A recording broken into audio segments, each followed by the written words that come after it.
Right. What's up, YouTube? It's Sellout Scott coming out y'all with the fourth video for today. And we're going to be reacting to the worst video of Vegeta's life by Sensible Saiyan. And if I could click on the video and go to it and press it. All right. I'm back.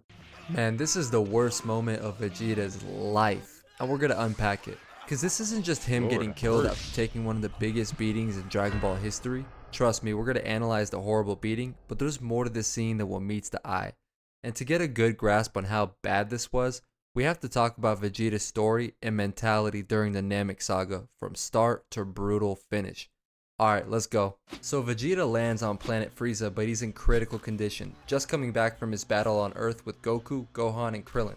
They get him in the healing chamber, but when he wakes up, he hears from Kui that Frieza is on planet Namek hunting for the Dragon Balls. Dude started sprinting to Namek. He was desperate because if Frieza got his wish, it would mean the little hopes he ever had of being free from him would be gone forever.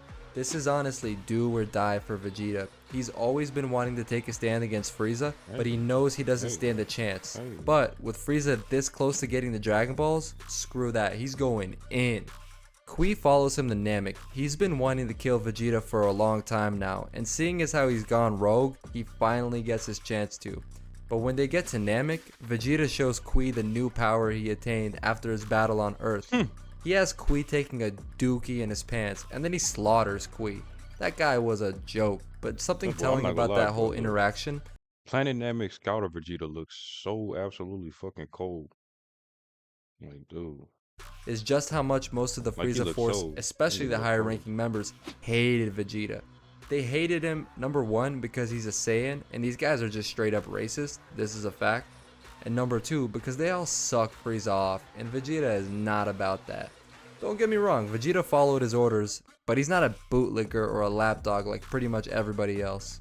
Vegeta's next moment on Namek is when he ambushed Dodoria after Dodoria was separated from Frieza by Gohan and Krillin. Dodoria is terrified to fight him because of his new power level, but he lies to Vegeta and to himself by pretending like his scouter reading was a malfunction. Dodoria gets easily outmaneuvered by Delusional. Vegeta and starts pleading for his life, saying he knows something about Planet Vegeta that Vegeta himself doesn't. Curious to find out, Vegeta lets him go and Dodoria reveals that Frieza was the one who destroyed the planet, not a natural disaster. That Frieza did it because he was worried about the rising battle power of the Saiyans and that their collective powers could be a big problem in the future, and that he spared Vegeta because he could get some use out of him. Vegeta laughs and says he doesn't care about the fate of his people or his planet, which by the way we find out later is a complete lie. He cared, a lot. But then he murks Dodoria, who in his last moments flies away like a coward begging for Frieza's help. Okay, now let me tell you Lord my armchair Frieza! psychology theory of what Vegeta's mentality was at this moment. So during his fight on Earth, he was humiliated that a low-class Saiyan and some Earthlings could drive him to the brink like they did. But later, not only did that make him stronger physically from the Zenkai boost, but I think it made him have a better mentality for his own potential. If a mere low-class Saiyan can grow to such a level in a short amount of time, Can then you do it? surely the Prince of all Saiyans isn't anywhere close to his full potential. Just like his idea that if these Earthlings don't need a scouter to sense power levels, then neither do I. And then to top it off, he finds out the reason why Frieza blew up his home planet was because of the fear of Saiyan potential. For somebody who exalts himself as the greatest of Saiyans, this is like music to his ears. Now he really believes beating Frieza is a possibility one day, especially if he gets his wish of immortality. Okay, so next he fights Zarbon, getting the better of him before he transforms and absolutely wrecks Vegeta. But after bringing Vegeta back to the healing chamber by Frieza's up Yeah, I'm gonna do again, that. But I'm not gonna lie. I'm gonna replay since I muted it. But I'm not gonna lie. Let's say it's another reality. Vegeta did get immortality, right? He can't get Zikai boost anymore. He can't, or can he? I don't know. That's weird.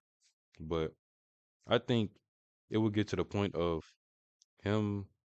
I don't. I still don't think he would beat Frieza because I think okay, at some point Frieza realized okay, nothing I'm doing is working. So eventually he would just actually blow up Namek and leave with no consequences. Right? That's what he would actually do. So immortality still wouldn't be Frieza. I'm pretty sure. Whether Vegeta was getting Zenkai boost on top of Zenkai boost on top of Zenkai boost or not, Vegeta would have needed like 20 Zenkai boosts to be able to stand up to Frieza in his probably 50% final form, and then another 20 to actually beat him. So it would have. I don't think Vegeta. I don't think Frieza would have slept Vegeta 40 times before he realized nothing is working. I think about somewhere between 5 and 10 times of Vegeta not dying to where he's like, okay, let me blow up the planet so you could suffer in space for the rest of eternity. So I still don't think he would have won the fight if Frieza had any common sense, which I'm pretty sure he does. Well, he's not stupid, but is he the most intelligent? No. But after bringing Vegeta back to the healing chamber by Frieza's orders, Vegeta powers up again and wrecks Zarbon, Mm. further cementing the belief in his own potential. Then, after forming an unlikely alliance with Gohan and Krillin to fight the Ginyu Force, he along with his new allies get Mm. clobbered by Recoome. But Goku shows up to save the day, absolutely destroying Recoome like he was nothing, and then making Burter and Geese look like absolute jokes. Now from Vegeta's perspective, he thinks that Goku's insane leap of power can only be explained by the legend he heard from his dad of the Super Saiyan. And he's baffled that the legend might be real, and even more so that a low-class Saiyan could achieve it. He feels a mixture of humiliation, envy, shock, and, as time goes on, confidence. Once he's recovered again and gotten another huge leap in power, he thinks that Goku actually isn't the Super Saiyan, but that Vegeta himself is getting closer and closer to becoming one. He kills Jace, almost gets his body stolen by Ginyu, and then, after plopping Goku into the healing chamber, starts taking a nap to recover his strength. When he wakes up, Dende, Krillin, and Gohan summon the dragon, wishing Piccolo back to life and transporting him to Namek, and almost getting away with Vegeta not knowing. Frieza's on the way now too, and it's now or never for Vegeta's wish of immortality. And then, the Elder Namekian Guru dies, making the Dragon Balls useless. Now Frieza nor Vegeta can make their wish, and Frieza just showed up, and he's pissed. It's finally time for Vegeta to Crash face mode. Frieza. His rebellion is at its final chapter. At this point, he seems confident and worried at the same time, if that's even possible. Confident in himself, but not quite sure of Frieza's full battle power. But man, when he was in a stalemate with First Form Frieza, he felt like with the help of the Earthlings, he could actually get the job done. The impossible has become possible, only for Frieza to transform and Vegeta's hopes be completely flushed down the toilet. Honestly, the way Vegeta acted against Second That'd be funny as hell. You think, yes, I could finally beat the person that's had me in a chokehold for my entire life. Then his power level skyrockets over a billion. Not a billion. I have a fucking fake ass speech impediment. I don't know. That'd be insane. I see why he kept making them fucking flabbergasted, shell shocked ass expressions every time Frieza did something. If you know, you know. I'm not putting it over this video because it's not worth it. But if you know, you know. You look up Vegeta versus Frieza. Not that difficult. You'll see the expression I'm talking about. You can't miss it. Form Frieza was a really bad look for him. He could have done a lot more to help He might Gohan and show it Krillin in the actually. fight, who were much weaker than him, but still trying to put in work. It's because of the roller coaster of confidence followed by disbelief that was going on in Vegeta's head. It made him kind of Frozen in shook. fear. Shoot, the roller coaster happened in Gohan and Krillin too, when Piccolo showed up, was on par with second form Frieza, then outclassed by his third form, only for Gohan to push third form Frieza to the brink with an anger-fueled Masenko. But Frieza was about to put all of the doubters to bed by transforming into his final form to finish everybody off. In the meantime, Vegeta asked Krillin to fatally wound him so Dende could heal Vegeta, and for him to get another huge power boost. A power boost that Vegeta believed would finally make him a Super Saiyan. And to be fair, it did make Vegeta a lot more powerful. Powerful enough for him to be the only one to see Frieza's death beam. He pushed Gohan out of the way of getting sniped by Frieza and started posturing to everybody.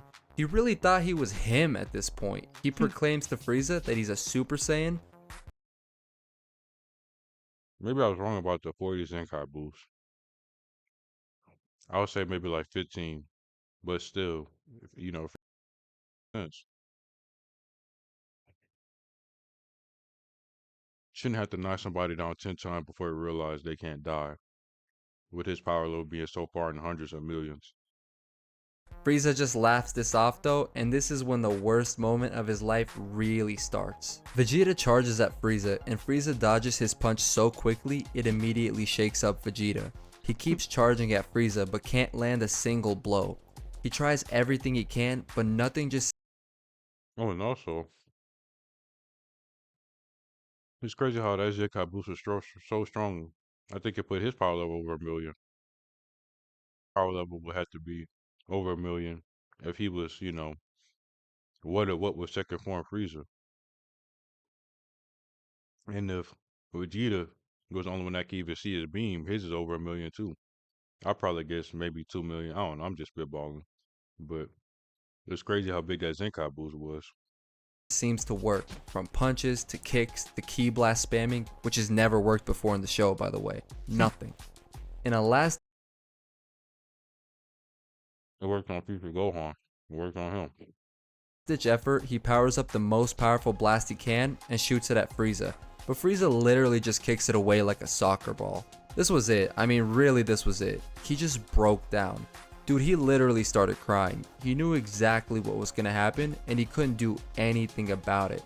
This moment, along with the beating that's about to happen, is the worst moment of his life. Because this is what Vegeta's rebellion led to. He got so far, grew in power over and over again, wiped out most of Frieza's top men, all while gaining more and more confidence before fighting Frieza himself. Went through the roller coaster of ups and downs during the battle, and finally thought he had become the man. That's exactly what I was The talking about. roller Look, coaster of ups and downs during the battle, that flabbergasted shell-shocked expression. If you know what I'm talking about, you could hear it in your head, what sound he's making. You know, if you know, you know. and finally thought he had become the man he was always supposed to be, the Super Saiyan. He was about to free himself from Frieza's grip and avenge his people, but in this moment, reality hit him like a brick. He never had a chance the whole time.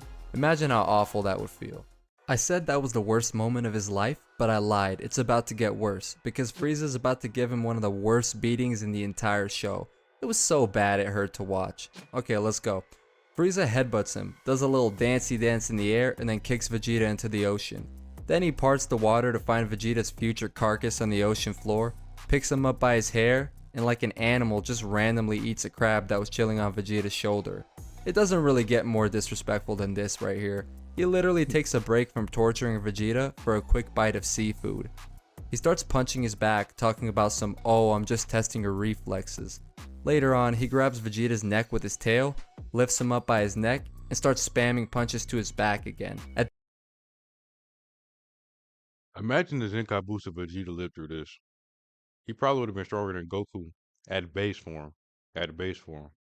This point, if you asked Vegeta how he was feeling, he'd say, I broke my back. My back is spinal. broken. Spinal.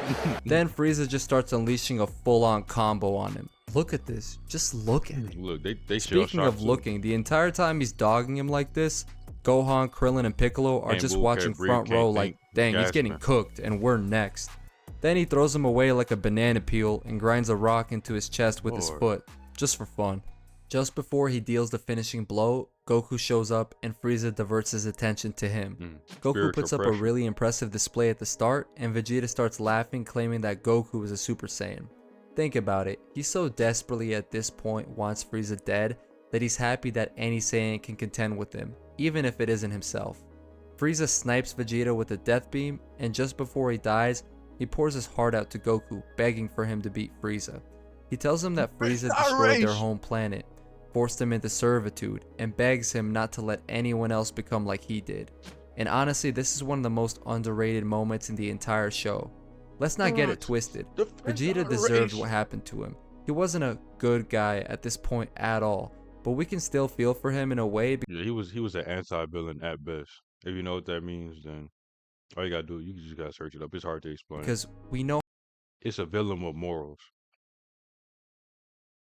I don't know why couldn't just say that. It's a villain with morals. A good example of that, definitely. If you watch My Hero, Stain, actually, never mind. I don't know. Venom is a villain with morals. Spider-Man's Venom, that's a villain with morals. how everything led to this and that he humbled himself in his final moments. And that's why this is also one of the major turning points for him as a character. Man, you gotta love Namek, an absolute masterpiece. I think I'll leave it there. That's it for today's video. Thank you everybody for watching. I really appreciate you, and I'm out of here. But again, Sensible saying with another great video. If you guys like the video, then like the video. Subscribe if you want, no pressure. And